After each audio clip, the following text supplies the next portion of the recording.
இப்போ நாங்கள் பார்த்தீங்கன்னா ஒரு கேமுக்காக ரெடி ஆகிட்டு இருக்கோம். ஆனால் கேம் அதாவது ஆல்ரெடி பண்ண கேம் தான். ஆனால் இந்த கேம் பார்த்தீங்கன்னா இவங்களுக்கு இப்போ கௌரி பார்த்தீங்கன்னா ஒரு பொருள் வச்சுருக்கு. என்ன பொருள் இது? இது வந்து ஒரு மணி. இது என்ன மணினா எங்கள் ஆட்சி வந்து ஆக்ரா போயிருந்தாங்க. தாஜ்மஹால் இருக்குல்ல, அதுக்கு முன்னாடி இருக்கும்போது வாங்கிட்டு வந்தது. எங்கள் மாமா பார்த்தீங்களே, மாமாவோட ஒய்ஃப், எங்கள் அத்தையோட அம்மா, எங்கள் ஆட்சி தான் மாமாவோட மாமியார். கரெக்டா? ஆமா. நிறைய வாங்கிட்டு வந்தாங்க. எப்படி இருக்கு பார்த்து சொல்லுங்க. நல்லா இருக்கு. இப்பதான் கூட வரேன். எங்க மம்மிக்கு போட்டு கொடுப்பேன். இது ரொம்ப காஸ்ட்லிங்க. இது எவ்வளவு அது காஸ்ட்லி சொல்றேன்? எப்படி பேசுறாங்க பாருங்க.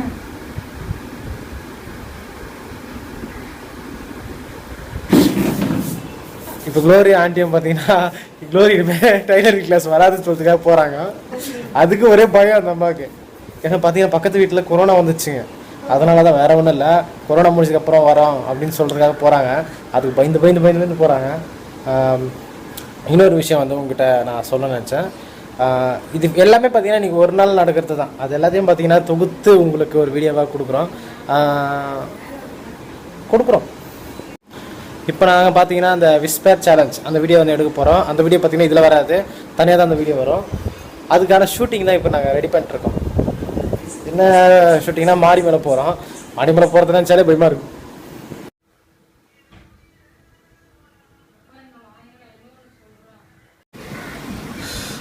மேகம்லாம் என்னமோ பயங்கரமாக இருட்டெல்லாம் வருது. நம்ம மழை தான் ஒன்றும் வர மாட்டேங்குது. வீடியோலாம் எடுத்து முடிச்சிட்டோம். நடுவில் எம்எஃப்எல் காலிட்டு இருக்காரு. ஒர்க் பண்ண வீடியோ எடுத்து முடிச்சிட்டோம். மழை இப்போ தான் லைட்டாக தூர போடுதுங்க. ஜாலியாக இருக்குது. அதோட பெருசானதுன்னா அவ்வளோ தூரத்துக்கு தெரியுது. பார்க்கலாம். சுத்தி வர மேகமா இருக்கு. வீடியோ முடிஞ்சிச்சுங்க. ஆமா, ஒரு மழையை கொட்டுங்க. மழை வரப்போகுது. மழை வந்துட்டு இருக்குது. ஆண்டி வந்த டைம்ல ஒரு இது மழை பெஞ்சா ரொம்ப நல்லா இருக்கும். கடவுளை ரொம்ப வேண்டிக்கிறோம். ஓகே, வாங்க வாங்க வாங்க போலாம்.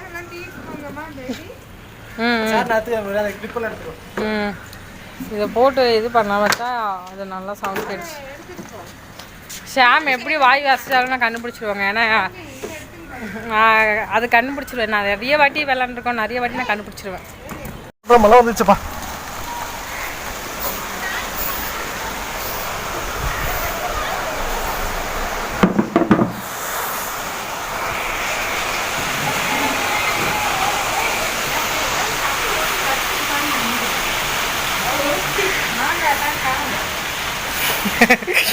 செம மழை வந்துச்சு. கடகடன்னு மழை வந்து நின்றும் பொழுது. ஏன்னா மேகமே காணும். ஈரம் கூட ஆக்காது பொழுது மழை. சும்மா அப்படி தூளுது. ஓப்பா, என்ன இப்படி இருக்கு? சரியா இருக்குங்க. இவ்வளோ என்ன பாம்பு டான்ஸ் ஆரம்பின்னுங்கிற?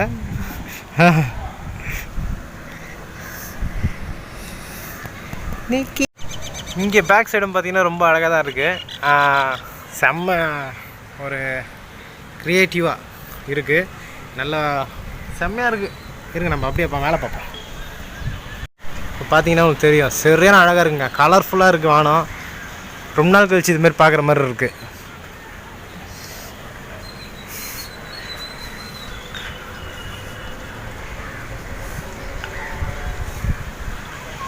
சரிங்களா? நான் கால் அதுக்குள்ளே ஒன்று தட்டிடுச்சு. நேரம் மடக்கி வந்திருப்பேன்.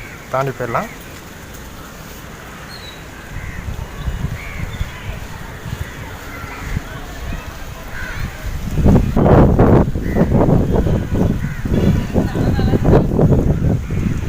ஆமாம்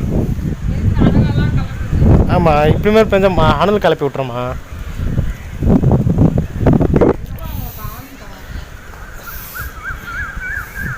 பக்கமாக வானம்லாம் சரியாக இருக்குங்க. சூப்பராக இருக்குது.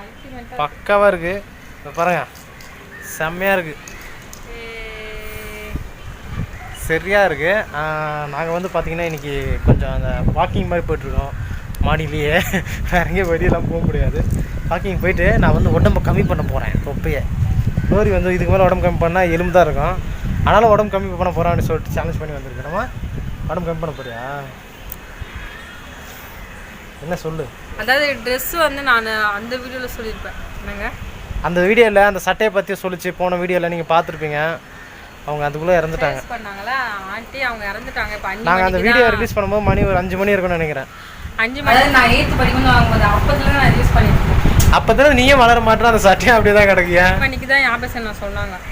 ஓ மை காட், நம்மளோட நினைவுகள்லாம் பார்த்தீங்கன்னா ஒன்றுக்கு ஒன்று பிணைப்பாக தான் இருக்குது. அந்த சட்டை சின்னதாகிடுச்சு, தூக்கி போட்டுலாம் அப்படின்னு நினச்சேன். நான் தூக்கி போட மாட்டேன். சரி ஓகேங்க. எதுவுமே நம்ம நிரந்தரம் இல்லை இந்த உலகத்தில். நம்ம என்ன பண்ண முடியும்? ஒன்றும் பண்ண முடியாது. வேறு என்ன பண்ணலாம் குளோரியா? வானம் பாரு குளோரியா எப்படி இருக்குது. வா, அக்னி மேலேருந்து இறங்குற மாதிரி இல்லை, பயங்கரமாக இருக்குது குளோரியா.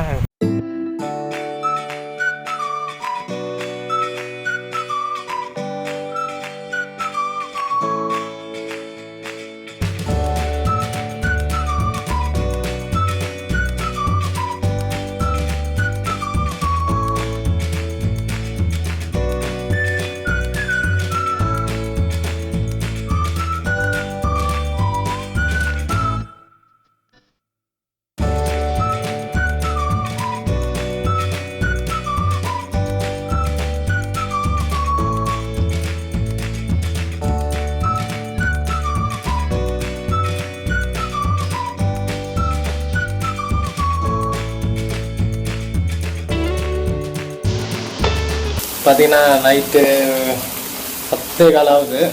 சமையல் நடந்துட்டுருக்கு வீட்டில். இன்னொரு வெளியே உட்காந்துட்ருக்கு. நான் தான் சமைக்கிறேன். எந்த அளவுக்கு நல்லா சமைக்க போகிறேன்னு தெரியல எனக்கு.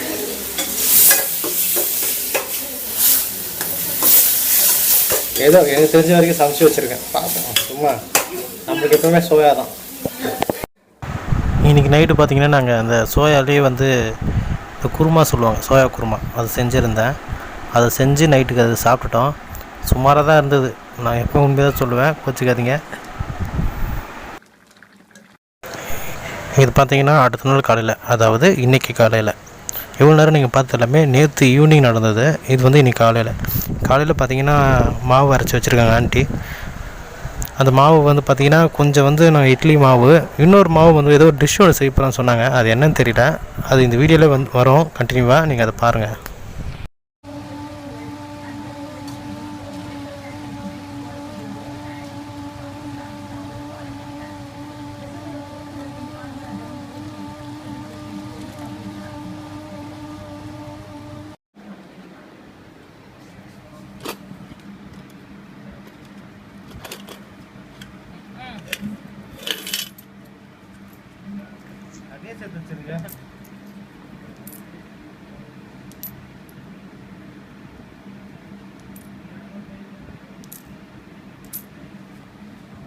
ஏமா 11 ரூபா தான் இருக்கு.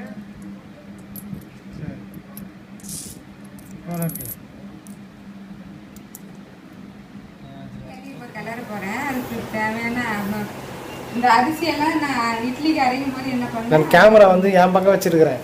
நீங்கள் அப்படி பேசி என்ன பண்ணுறது? உங்கள் பக்கம் கேமரா திரும்பிதான் பேசணும்.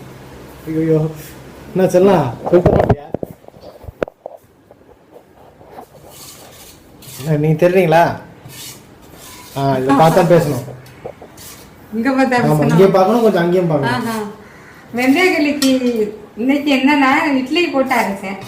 அதனால அதே சரி அந்த கல்லிலே கொஞ்சம் அரிசி ஊற வச்சுட்டு இந்த கிளாஸுக்கு ஒரு 2 கிளாஸு, அப்புறமா வெந்தயம் அவ்வளோகான்னு வெந்தயம் எடுத்து ஊற வச்சுட்டு கொஞ்சம் பச்சரிசி, கொஞ்சம் உளுந்து, கொஞ்சம் வெந்தயம் இவ்வளோதான் போட்டு கிரைண்டரில் அரைச்சி இப்போ மாவை நான் கலக்கி வச்சுருக்கேன். இதில் வந்து இப்போ அந்த கருப்பட்டியை நான் போட போகிறேன். கருப்பட்டியை போட்டுட்டு கிளறி விட்டுட்டே இருக்கணும், அடி பிடிக்காமல். தூள் வெல்லம் வந்து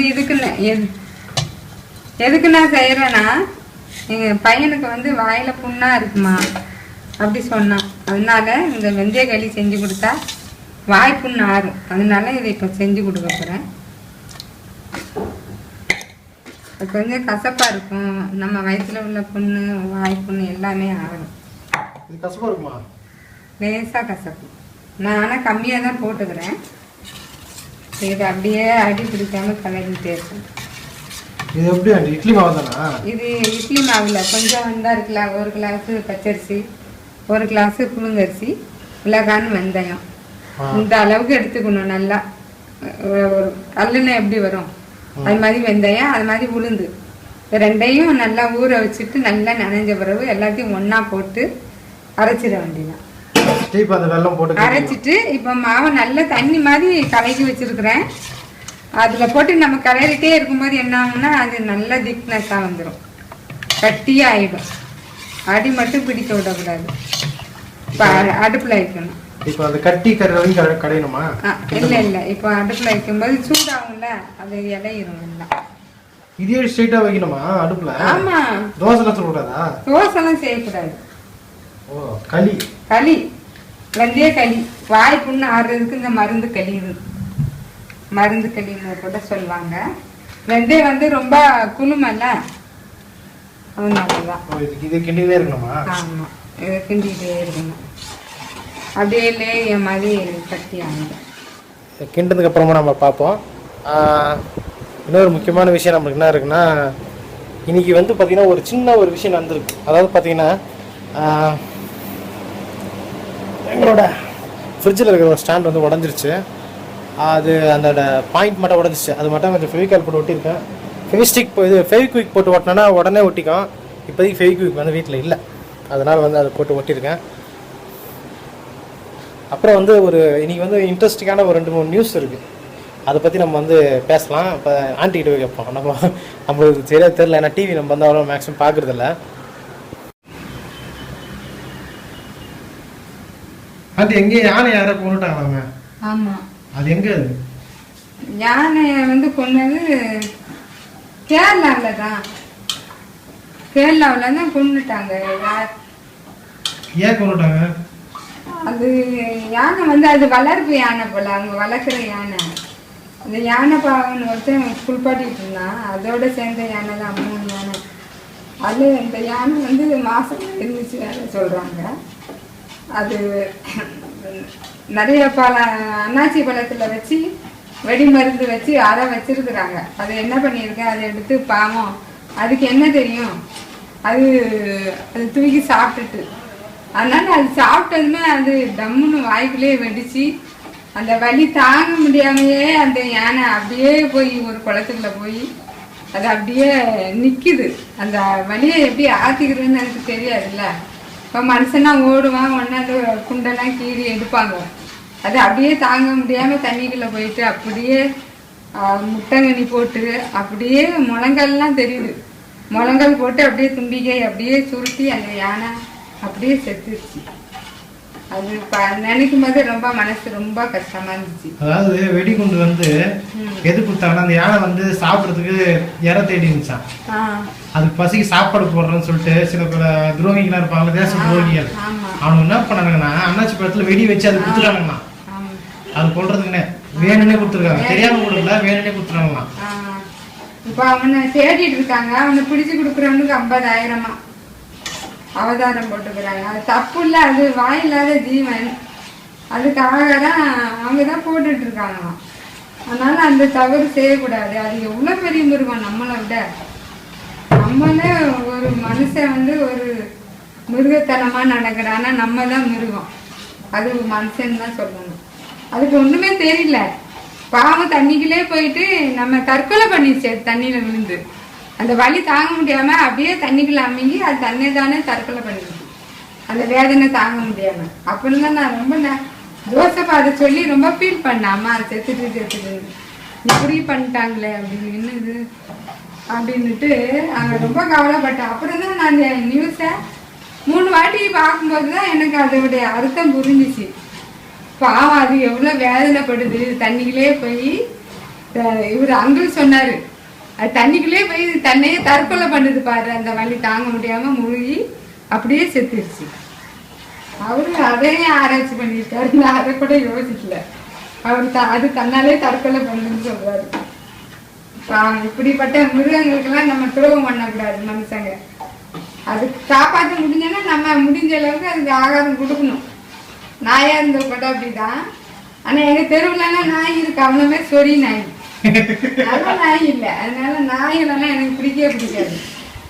பூனை வந்து வளர்க்க மாட்டாங்க எங்க வீட்டுல. ஏன்னா பூனை வந்து சவிக்குமா.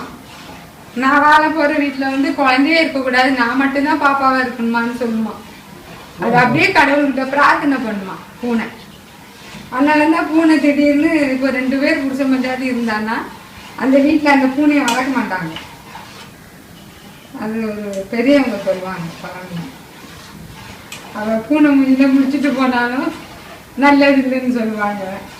அது மாதிரி ஒரு சிலர் மனுஷங்க மூஞ்சில முடிச்சுட்டும் போக மாட்டாங்க, நிறைய பேர் இருக்கிறாங்க. ஆனா நாங்களாம் அப்படி கிடையாது. யார் மூஞ்சிலனாலும் முடிச்சுட்டு போவோம். பூனை வந்தாலும் பரவாயில்ல, மாடு வந்தாலும் பரவாயில்ல. வந்து கிண்டிக்கிட்டே இருக்கேன் பாருங்க. அது கூழ் மாதிரி வருதா, அப்படி திக்னஸா வருதுல்ல. இனிமே அது வந்து ட்ரை ஆகணும் நல்லா. ஆமா, தோசை மாவு கட்டியா வச்சு இட்லி வைப்போம்ல, அடுப்பு கம்மியா வச்சுக்கிறீங்க. ஆமா, அப்ப அப்படிதான் வைக்கணும். ஏன்னா அடுப்பை வந்து லேசா தான் வைக்கணும். ரொம்ப ஸ்பீடா வச்சீங்கன்னா அடி பிடிச்சிரும். நாங்கள் வெந்து வேகாமையும் இருக்கும். அடி பிடிச்சிட்டானா சாப்பிட முடியாதுல்ல. அதுக்கு தான் ரொம்ப சிம்பிளா வச்சிருங்க பாருங்க. ஐயா இப்படிதான் வச்சுக்கிட்டேன்னு வைப்போங்க. நீங்க உங்க தேவைக்கு ஏற்ற மாதிரி ஒரு சின்ன கிளாஸா அதுக்கு ஒரு அரிசி, அதுக்கு ஒரு பச்சரிசி, ஒரு கிளாஸ் புழுங்கரிசி எடுத்துக்கோங்க. வெந்தயம் உங்களுக்கு தேவைக்கு ஏற்ற மாதிரி போட்டுட்டு, நல்ல வெல்லமும் அதிகமாக போட்டுட்டு அரைச்சி வச்சுக்கிட்டு இப்படி மாவை கலக்கிட்டு செய்யுங்க. சூப்பராக இருக்கும். நல்லது உடம்புக்கு வெந்தயம் சாப்பிட்றது. இந்த வெந்தயம் வந்து நம்ம சர்க்கரை வியாதி இருக்கவங்க கொஞ்சமாக அரிசி சேர்த்துட்டு சாப்பிட்டோன்னா ரொம்ப நல்லா இருக்கும். ரொம்ப கொஞ்சம் சுகர் கம்மியாகும். அன்பழகனுக்கு கொரோனா வந்துச்சான். அவருக்கே கொரோனா வந்துட்டு நம்மளுக்கு ஏமாத்திரம் இல்ல அவருக்கே வந்து அவரும் படிச்சதானே. அவருன்னா எம்எல்ஏ. அவரு அவங்களுக்கு வசதியா இருக்கும். அவரு நல்லாதான் இருக்கிறாரு. ஆளு பாவம். அவருக்கு மூச்சு திணறல் வந்துச்சான். ஆஸ்பத்திரியில சேர்த்துக்கிறாங்க. எப்படி இருக்காருன்னு தெரியல. அதுக்காக நம்மளும் ஜூம் பண்ணுவோம், அவருக்கு விடுதலை கிடைக்கும். மீடியா வந்து பார்த்தீங்கன்னா எப்பவுமே வந்து எல்லா ஜனங்களும் ஒன்றா பார்க்காது. அது கொஞ்சம் வித்தியாசமாக தான் பார்க்கும். எத்தனை பேர் செத்து போயிட்டாங்க, அதெல்லாம் பார்த்து தான் என்னன்னு கூட தெரில. இதே ஒரு போலீஸ் ஸ்டேஷனுக்கு வந்தால் அது நியூஸ்லேயே பெரிய ஹாட் நியூஸ்.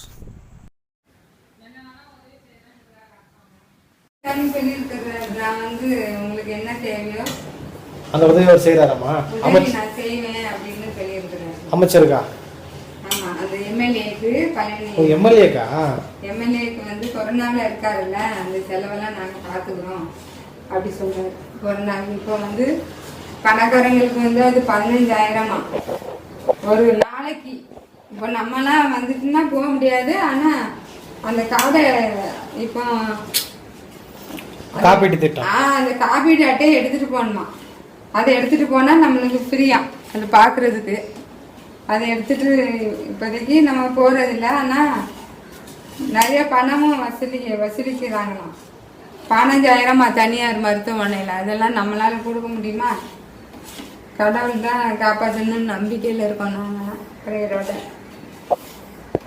அதாவது இப்ப என்ன நியூஸ் வந்திருக்குன்னா, அதாவது கொரோனா அறிகுறி எதனா வந்துச்சுன்னா ஒரு 10 நாளைக்கு வந்து 2,30,000 கட்டணுமா பிரைவேட் ஹாஸ்பிட்டலுக்கு. கட்ட முடியுமா? கட்ட முடியாது. ஒரு நாளைக்கு 23,000 ரூபாய் கட்டணுமா? அது எப்படி கட்ட முடியும்? நம்மளுக்கு ஒரு மாசத்துக்கே 7,000 ரூபாய் தான் சம்பளம். அப்போ கொரோனா வந்தா ஏழைங்க சாகதான் செய்யணும். அப்படி ஆஸ்பத்திரியில போய் கட்டணத்தை போட்டா ஏழைங்க போகவே மாட்டாங்க. 6 கோடி மக்கள் உழைச்சி அன்றாட கூலிக்காரங்க செத்தே போயிடுவாங்க.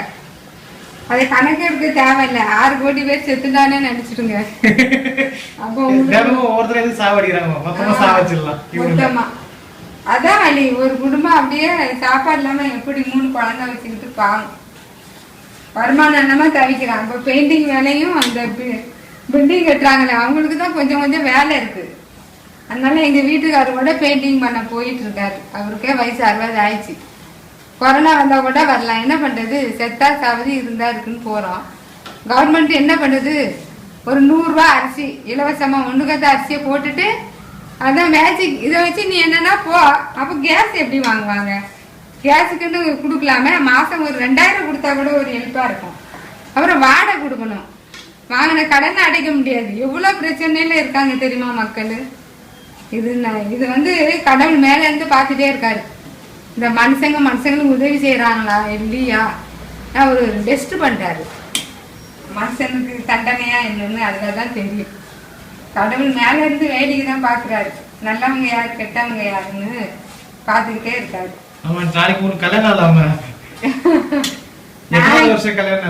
நாளைக்கு கல்யாண நாள் தான். 32வது வருஷமா?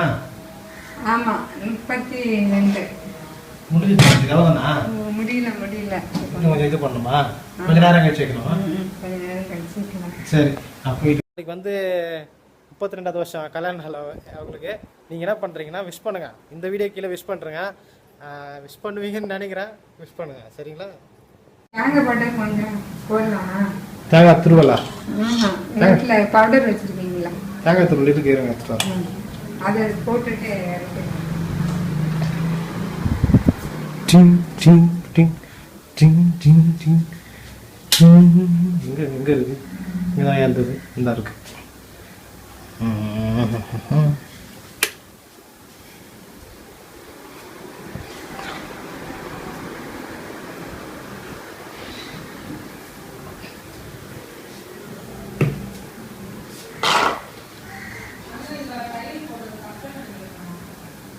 வந்து நான் தேங்காய் பவுடர் போட போகிறேன். தேங்காய் இல்லை, அதனால பச்சை தேங்காய் வந்து துருவி போட்டால் ரொம்ப டேஸ்டியாக இருக்கும். அதனால தேங்காய் பவுடர் போட போகிறேன். தேங்காயும் வாய் புண்ணெல்லாம் இது நல்லது. வயிறு வலி அரிச்சிருக்கவங்க தேங்காய் பால் எடுத்து குடித்தா ரொம்ப நல்லது. இது ரொம்ப நல்லா இருக்கும் தண்ணி.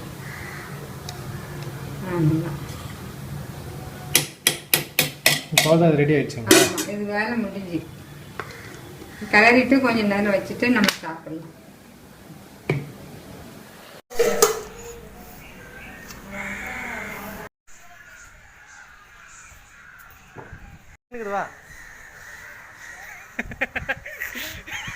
இந்த வீடியோ பார்த்தீங்கன்னா இதோட முடிஞ்சிச்சு. நாங்கள் அடுத்த வீடியோவில் உங்களை சந்திக்கிறோம்.